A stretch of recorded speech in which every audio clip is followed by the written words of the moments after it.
ఇది మరీ ఘోరం అసలు. పార్కింగ్ ప్లేస్ కోసం ఒకరినొకరు చంపేసుకుంటారనమాట.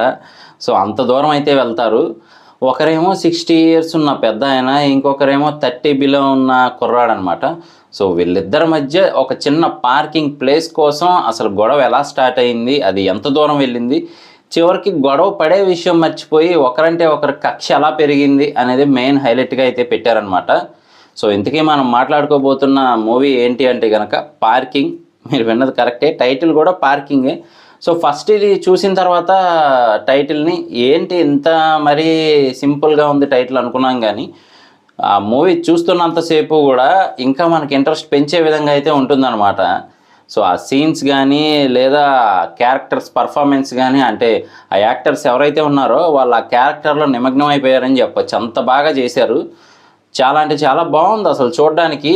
మనకి ఒక ఫ్యామిలీ కనెక్టివిటీ టైప్లోనే, అంటే రెగ్యులర్గా మనకి ఎలా జరుగుతూ ఉంటాయి బయట సిచ్యువేషన్స్, చిన్న చిన్న వాటికి ఎలా గొడవ పడుతూ ఉంటారు, ఇవన్నీ మెయిన్గా బేస్ చేసుకుని అయితే కనుక డైరెక్టర్ తీశారని తెలుస్తుంది. ఇది చాలా రియల్గా ఉంది.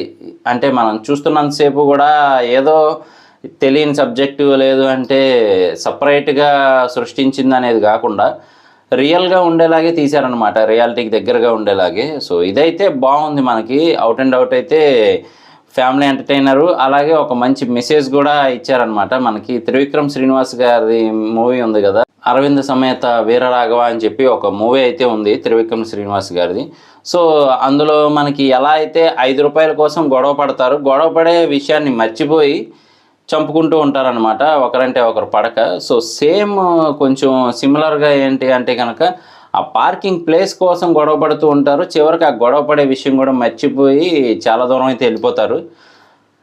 ఒకవైపు ఏమో ఈ పెద్ద ఆయన తన ఉద్యోగాన్ని కూడా పోగొట్టుకోవాల్సి వస్తుంది, అలాగే చూస్తూనే వెరైటీగా బిహేవియర్ మారిపోతుంది అనమాట. ఆయన ఒక శాడిస్ట్ టైప్లో మారిపోతారు.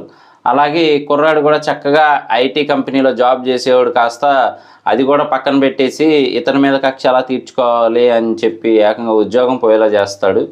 సో చివరికైతే ఒకరినొకరు చంపుకునేదాకా అయితే వెళ్తారు. కాకపోతే లాస్ట్లో ఇచ్చిన క్లైమాక్స్ మెసేజ్ అయితే చాలా బాగుందని చెప్పొచ్చు. మనకి పంతాలు ఇవి కాదు, మనిషి అంటే మనిషి సాయం చేసుకోవాలి అని చెప్పి చివరికి ఆ పార్కింగ్ ప్లేస్ ఎవరికి కాకుండా పోవటం అనేది ఫుల్ కామెడీ అని చెప్పొచ్చు. అంటే ఆ పెద్ద ఆయన ఆ ఇంట్లో ఉండడు, అలాగే ఆ కుర్రాడు ఆ ఇంట్లో ఉండడు. ఇంతకీ ఎవరు అంటే కనుక ఆ కుర్రాడు అదేనండి, మనకి జెర్సీ అనే మూవీ వచ్చింది చూసారా, ఆ మూవీలో నాని గారు కొడుగ్గా ఇచ్చాడు. దాని తర్వాత ధోని గారు ప్రొడ్యూస్ చేసిన లెట్స్ గెట్ మ్యారీడ్లో హీరోగా ఇచ్చాడు హరీష్ కళ్యాణ్ అని చెప్పి. సో ఆయన అయితే హీరోగా నటించారు. మూవీ అయితే బాగుంది. అంటే టైటిల్ చూసి మనం ఇదేంటి సింపుల్గా ఉంది బాగోదేమో అని తిప్పేయకూడదు అసలు. సో అంటారు కదా, don't judge a book by its cover అని చెప్పి. సో ఇదైతే కరెక్ట్గా వర్తిస్తుందని చెప్పచ్చు. ఆ చిన్న టైటిల్ బట్టి మనం స్కిప్ చేసేస్తే కనుక ఒక మంచి మూవీని మిస్ అయినట్టు అవుతుందన్నమాట. సో అంటారు కదా, విచక్షణ అనేది ఉండాలి అని చెప్పి. సో దానికి పర్ఫెక్ట్ ఎగ్జాంపుల్ ఈ మూవీ అని చెప్పచ్చు. ఒకసారి చూడండి, ఫ్యామిలీతో కూర్చొని చూడొచ్చు. ఇందులో ఎటువంటి వల్గారిటీ కానీ ఏమీ లేదు. ఒకసారి ఫ్యామిలీతో కూర్చొని చూడండి, బాగుంటుంది కూడా. సో ఇలాంటి మరిన్ని ఇంట్రెస్టింగ్ అప్డేట్స్ కోసం, రివ్యూస్ కోసం మన ఛానల్ వెంటనే సబ్స్క్రైబ్ చేసుకోండి. నేను మీ ప్రసాద్, మళ్ళీ నెక్స్ట్ వీడియోలో కలుస్తాను. Love you all.